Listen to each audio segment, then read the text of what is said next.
A primeira regra do sucesso é ter um objetivo. Se você não tem uma visão de onde está indo, se você não tem um objetivo para onde você vai, você acaba dando voltas sem chegar a lugar nenhum. É como se você tivesse o melhor barco do mundo ou o melhor avião do mundo. Se o piloto ou o capitão não souber para onde for, ele simplesmente ficaria dando voltas e não iria acabar em lugar nenhum ou o mais provável no lugar errado. Eu tive muita sorte em ter seguido a minha visão. Como sabem, eu nasci em 1947 na Áustria, depois da Segunda Guerra Mundial. Eu não gostava muito da Áustria quando cresci. Eu mal podia esperar para sair de lá. Eu não me via sendo um fazendeiro ou trabalhando numa fábrica ou algo parecido. Mesmo que meus pais quisessem que eu ficasse lá e tivesse uma vida normal. Meu pai queria que eu fosse um policial como ele. E minha mãe só queria apenas que eu ficasse lá e casasse com uma garota chamada Heide, com esperança que eu tivesse um monte de filhos andando por aí como uma família feliz ao som de uma música. Mas essa era a visão deles e não a minha. A minha visão era totalmente diferente. Eu sentia que tinha nascido para algo especial, algo único, algo grande. Sabe como eu me senti incrível? Quando eu sabia para onde eu estava indo. A maioria das pessoas não sabem para onde está indo. Porque quando você tem um objetivo, quando você tem uma visão, tudo fica mais fácil. Porque lembre-se que na América, por exemplo, quando você estuda, você verá que a porcentagem de pessoas que gostam do seu trabalho, os 74% odeiam o seu trabalho na América. Esse percentual não é muito diferente da Europa. A maioria das pessoas não gostam do que fazem porque simplesmente elas não têm um objetivo ou não buscaram esse objetivo. Elas ficam dando voltas sem perspectiva nenhuma. E claro que se surgir uma vaga de emprego, elas ficariam com esse emprego porque têm que trabalhar. Mas quando você trabalha e tem apenas uma ocupação, é trabalho, não é diversão. Se pensarmos que só 1/4 das pessoas realmente gostam daquilo que fazem da vida. É inacreditável se você pensar sobre isso. Por isso me senti abençoado por saber o que eu estava fazendo. É como se um estudante de medicina dissesse que estudar e saber que quer ser médico e saber onde quer chegar. Eu sabia onde queria chegar. As pessoas sempre me perguntavam, quando me viam na academia treinando pesado, e eles diziam, por que você está treinando tanto? 5 horas por dia, 6 horas por dia, e você sempre está com um sorriso no rosto? Os outros treinam tão duro quanto você e possuem um olhar desanimado no rosto. Por quê? Eu dizia às pessoas o tempo todo. É porque para mim eu estava focado num objetivo, o que era ter o título de Mister Universo. Então cada repetição que eu fazia me deixava mais próximo de concluir esse objetivo e transformar esse objetivo da minha visão em realidade. Cada série que eu fazia, cada repetição, cada peso que eu levantava, me deixava mais perto de tornar esse objetivo em realidade. Eu mal podia esperar para fazer outro agachamento de 226 quilos. Eu mal podia esperar para levantar 226 quilos no supino. Eu mal podia esperar para fazer mais de 2.000 abdominais. Eu mal podia esperar para fazer outro exercício. E ainda eu posava meia hora depois e fazia todas as outras coisas que tem que fazer para ser um campeão.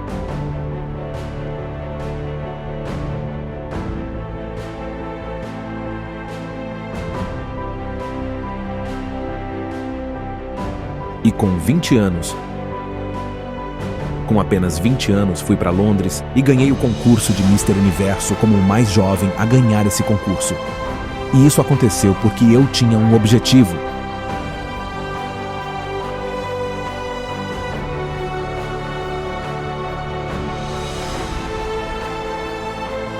Portanto, visualize o objetivo e vá atrás dele, tornando-o divertido. Você tem que ter um propósito independente do que faz na vida. Você precisa ter um propósito.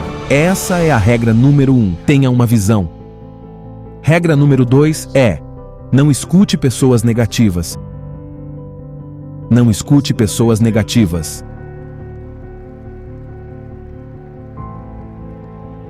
Tudo que eu fiz O que eu ouvia da boca das pessoas era: isso é impossível. Você não consegue. Ou não. Então sempre que alguém me dizia: você não consegue, eu ouvia: você consegue. Quando me diziam não, eu ouvia sim. Quando me diziam é impossível, eu ouvia: é possível.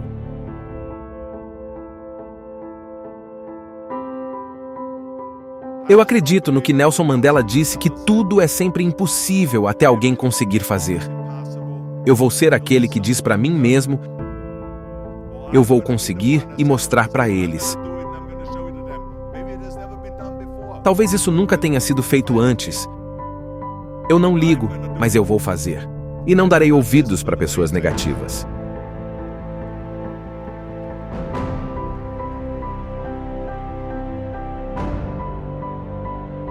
Outra coisa que eu quero dizer para você, antes de me sentar e falar sobre a terceira regra, é: trabalhe duro. Não existe varinha mágica. Não existe mágica para isso. Você não consegue nada sem esforço. Você tem que trabalhar, trabalhar, trabalhar. E acho loucura quando as pessoas dizem que não tem tempo para ir na academia, fazer um treino de 45 minutos.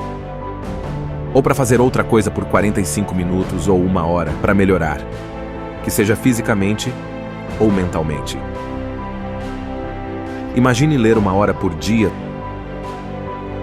sobre história. O quanto você irá aprender depois de 365 horas em 1 ano? Pense que se você estudar sobre a história dos músicos, dos compositores, o que você irá aprender? Imagina que você trabalha com negócios e um dos projetos que deseja desenvolver todos os dias durante 1 hora. Imagine o quão longe você poderá chegar e conseguir. Então isso me deixa louco quando as pessoas dizem que não tem tempo.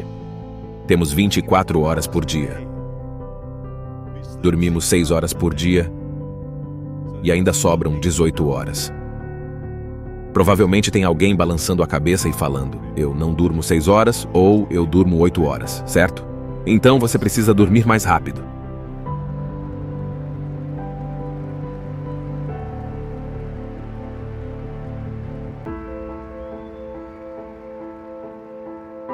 Então temos 18 horas por dia. Em média, uma pessoa trabalha entre 8 a 10 horas.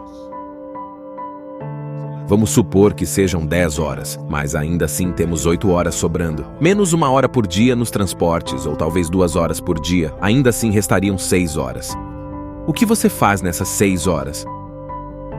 O que você faz nessas 6 horas? Comemos um pouco?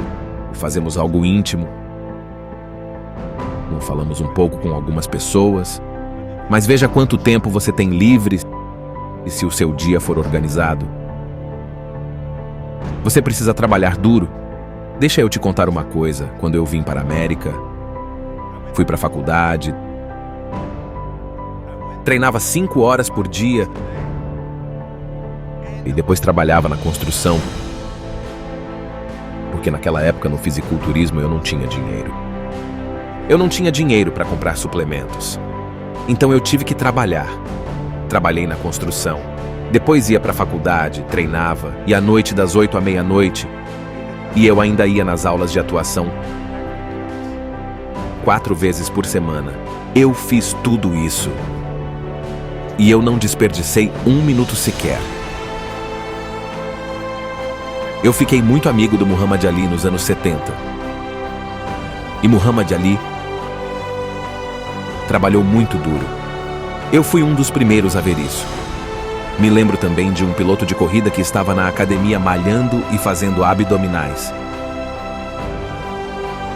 E eu perguntei para ele: quantos abdominais você já fez? E ele disse: eu só começo a contar quando começar a doer. Agora pense nisso. Ele só começava a contar os abdominais só quando começasse a doer. Só daí ele começa a contar. Isso se chama trabalhar duro. Não é possível conseguir nada sem esforço, seja qual for. Eu acredito no que o Ted Turner disse: trabalhe muito e depois revele.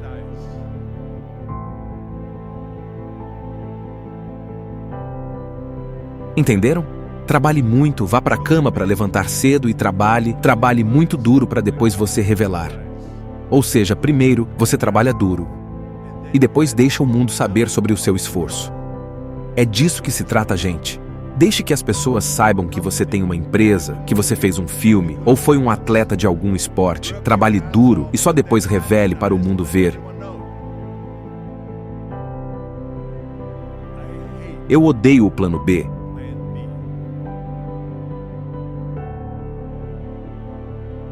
Eu vou falar o porquê. Porque é normal termos tantos pessimistas, termos tantas pessoas que falam não e que acham difícil ou impossível. E tudo bem, é só não darmos ouvidos. Como eu disse antes, quando ouvirmos um não é um sim, e um não consigo é eu consigo. Você pode fazer tudo isso mesmo, no meio de tanta gente pessimista. Mas se você duvidar de si mesmo, isso poderá ser muito perigoso. Porque agora, o que você está basicamente falando é que se seu plano não der certo, tem uma alternativa, eu tenho um plano B. Se isso significa que se você começar a pensar no plano B e cada pensamento você colocar no plano B, você estará tirando toda a energia e esforço do seu plano A.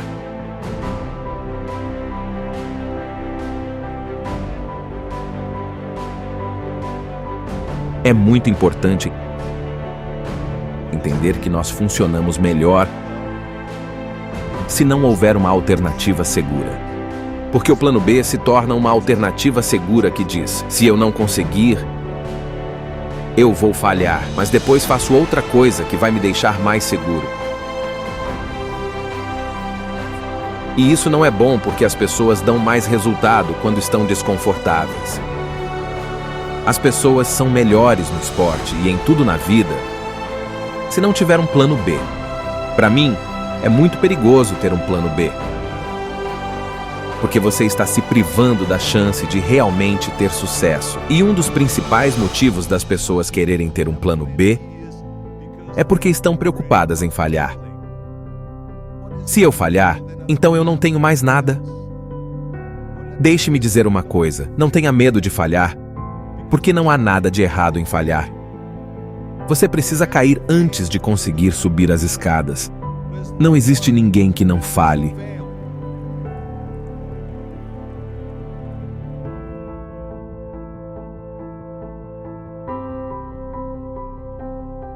Todos nós erramos. E está tudo bem.